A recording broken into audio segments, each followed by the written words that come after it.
Point Loma Nazarene University's Center for Justice and Reconciliation is raising money for a first-of-its-kind college scholarship for survivors of human trafficking. It's just one way the university is trying to abolish the sex trade industry. Joining me with details are my guest, Professor Jamie Gates, Director of the Center for Justice and Reconciliation at Point Loma Nazarene University, and Charisma De Los Reyes, a social worker with victims of human trafficking. Welcome to Evening Edition. Great to be with you, Peggy.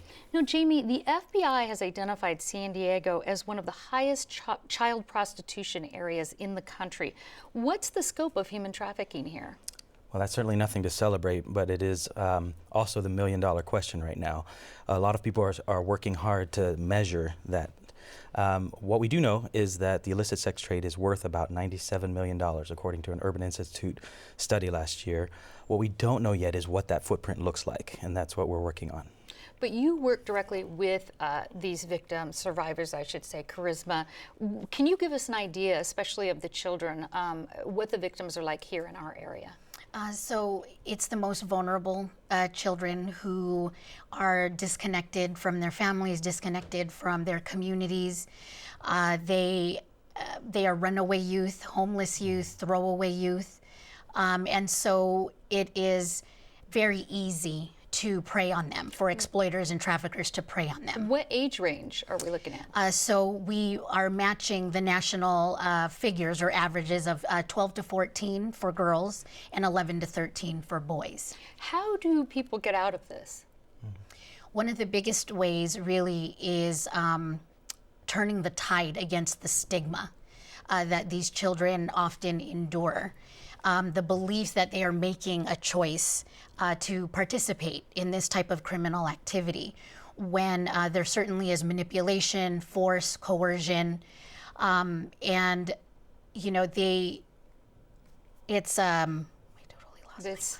It's okay. We can keep going on this because, I mean, basically we're looking at a young, vulnerable population. Yes. And Jamie, you look at this quite a bit. You study this, you research this.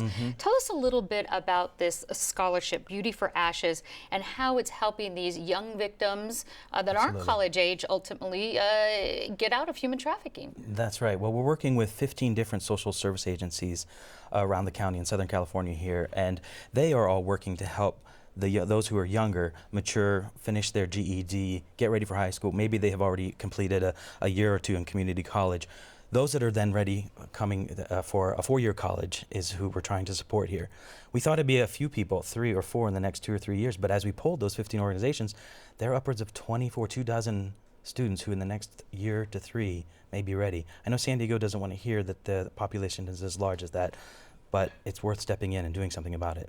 Trying to help them get absolutely. out of it. And when it comes to trying to change somebody's life who has been in this Charisma, what kind of support does a survivor of human trafficking need as they head into college? Certainly they're not your average freshman. Right.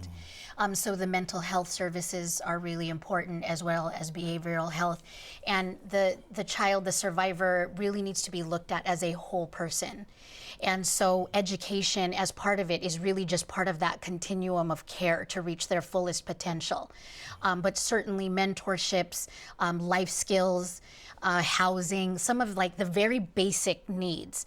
But it doesn't only start with just the crisis intervention or short term. It really needs to be carried over the long term. And is that something, Jamie, that this is a $40,000 a year scholarship or $40,000 scholarship? Is that something that the money will be spent for, this support? So let me just clarify, the $40,000 is our initial target to raise in these days. The students will come to us with many of their own scholarshiping. They may be from San Diego, they're from California, they might have Cal Grant, they have internal scholarshiping and so on.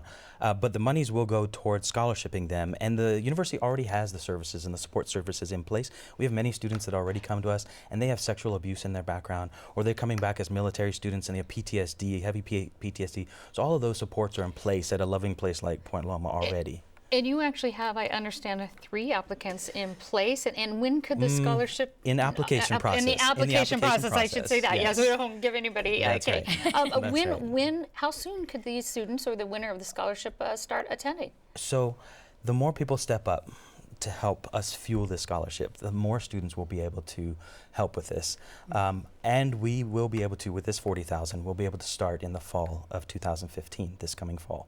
Oh, right. And this is basically like a crowdsourcing, a crowdfunding. We're doing correct? it on Indiegogo right now. People Okay. can help on Indiegogo. We're hoping that San Diegans will think about donating in somebody they love this holiday season in their name. All right, Professor Jamie Gates and Charisma De Los Reyes, thank you so much. Peggy, Thank thank you. you.